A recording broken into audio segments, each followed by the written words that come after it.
Awalnya, kita publik dengarkan mengungkap supaya alasan Nur Sehat dipanggil wali lebih semangka. jelas. Wanita bertubuh tambun itu dipercaya memiliki karomah alias anugerah luar biasa. Nah, seperti itu.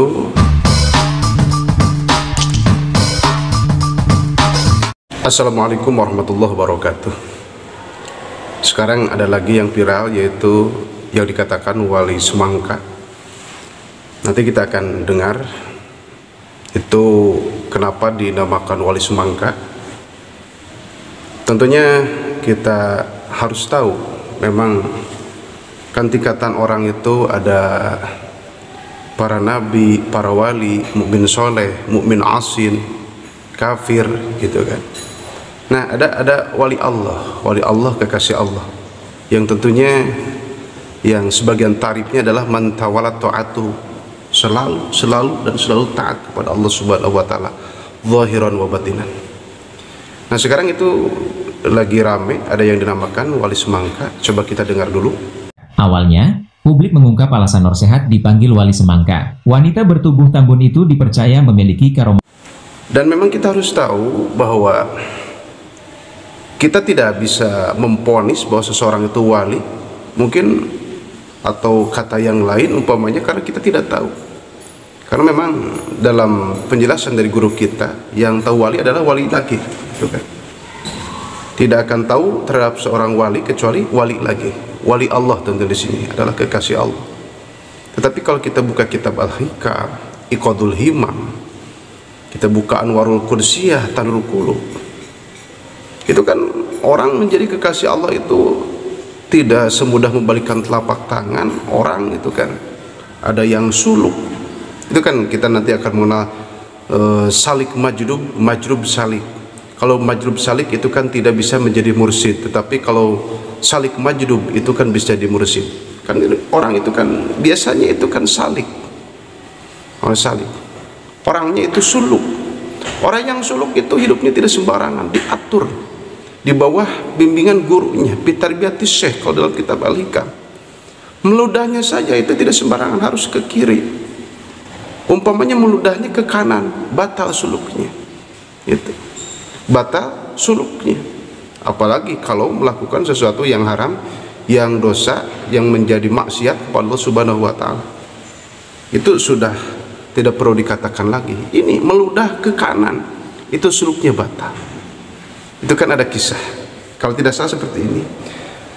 Syekh Abi Qasim Junaid Al-Baghdadi, beliau mendapatkan kabar, jadi tersiar kabar di satu kampung ada seorang wali Allah, kekasih Allah. Beliau penasaran, didatangilah tempat tersebut, apakah benar orang tersebut itu wali, karena di kampung tersebut menganggap bahwa seseorang tersebut adalah wali Allah, kekasih Allah. Ketika mau ke masjid, kalau tidak salah, Syekh Junaid melihat orang tersebut meludah ke kanan. Bagaimana kata Syekh Junaid? Itu bukan wali Allah. Itu karena suluknya batal. Karena meludah itu kan ke kiri, jangan ke kanan. Seorang wali, kekasih Allah, siapapun yang sedang suluk itu sangat dijaga, harus di bawah bimbingan gurunya, bitarbiyatis syekh, yang dibantu oleh tim-tim ahli, guru ahli, tim-tim ahli, tidak sembarangan. Kita kan dari guru kita pernah mendengar bagaimana Sunan Kalijaga setelah nyantrennya, ya Allah ya Karim, dengan perjalanan yang begitu indah tetapi begitu sulit, begitu berat, menjadi kekasih Allah, Sunan Kalijaga. Itu kan Sunan Kalijaga adalah diantara wali Allah yang saya sangat suka terhadap beliau.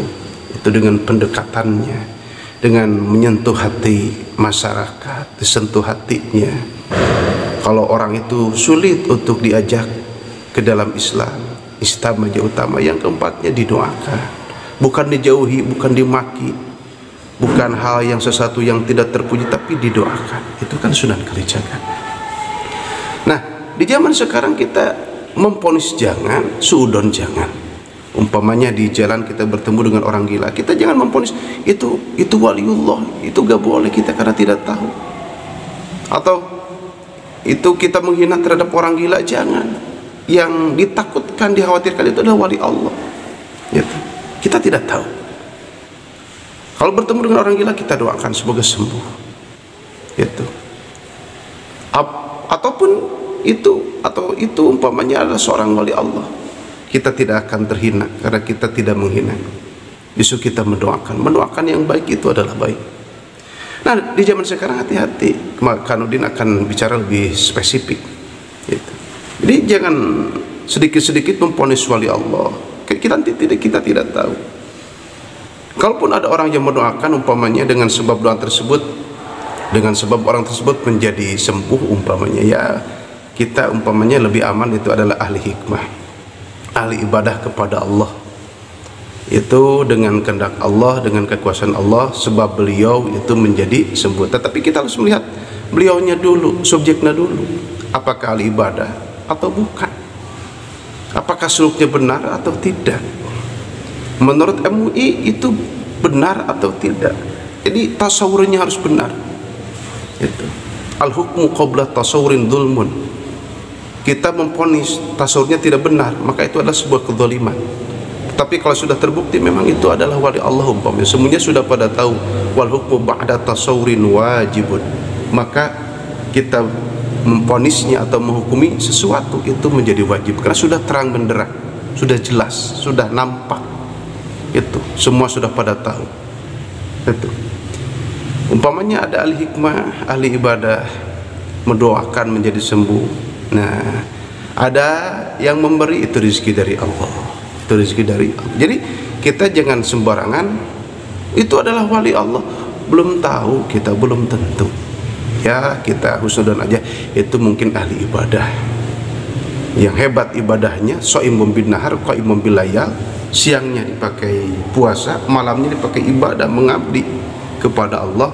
Oleh Allah diberi kelebihan dari orang lain karena sebab ibadahnya, sebab mudawamahnya. Mungkin nanti istiqomahnya, meskipun istiqomah itu sulit dan tinggi, berat, ya mudawamahnya Allah beri kelebihan berupa ijabah doa. Itu ijabah doa. Tetapi kita jangan memponis, jangan suudon, jangan menghina. Kita tanyakan dulu kepada ahlinya, kepada ulama, sesuai dengan firman Allah, fasalu ahla dzikri in kuntum la ta'lamun. Kita teliti dulu, kita tasawur dulu. Makanya ke santri itu diajarkan ilmu mantek atau sulamunawrok atau sulamurawunok. Kalau di kuliahan itu filsafat, bagaimana tasawur yang benar.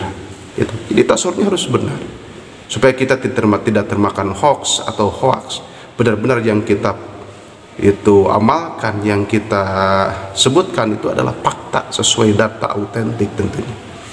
Itu tentang wali semangka. Nah seperti itu tadi kita sudah pada lihat. Coba kita lihat lagi video ini. Awalnya, kita dengarkan publik mengungkap alasan Nursehat dipanggil wali semangka. Jelas. Wanita bertubuh tambun itu dipercaya memiliki karomah alias anugerah luar biasa. Nah seperti itu. Jadi yang pada intinya kita jangan memponis, jangan suudon, jangan menghina. Nah, karena kita memang tidak tahu, kita husnudon saja itu adalah ahli ibadah atau ahli hikmah yang rajin ibadahnya. Allah beri kelebihan daripada orang-orang yang lain di sekitarnya berupa itu dengan berdoa orang, sebab berdoa menjadi sembuh. Itu barangkali ini sebetulnya banyak yang harus kita bahas tentang wali-wali Allah itu dalam berbagai kitab, dengan tentang perbandingan hebatnya Tuan Syekh Abdul Qadir Jailani, hebatnya itu Syekh Abi Qasim Junaid Al-Baghdadi, hebatnya para wali Allah Sunan yang 9, wali Songo itu kan, dan lain sebagainya. Tetapi dengan keterbatasan waktu, yang pada intinya kita jangan memponis, jangan menghina, jangan suudon. Kalau memang kita itu jangan suudon, kalau kita memang tidak tahu kita husnudon.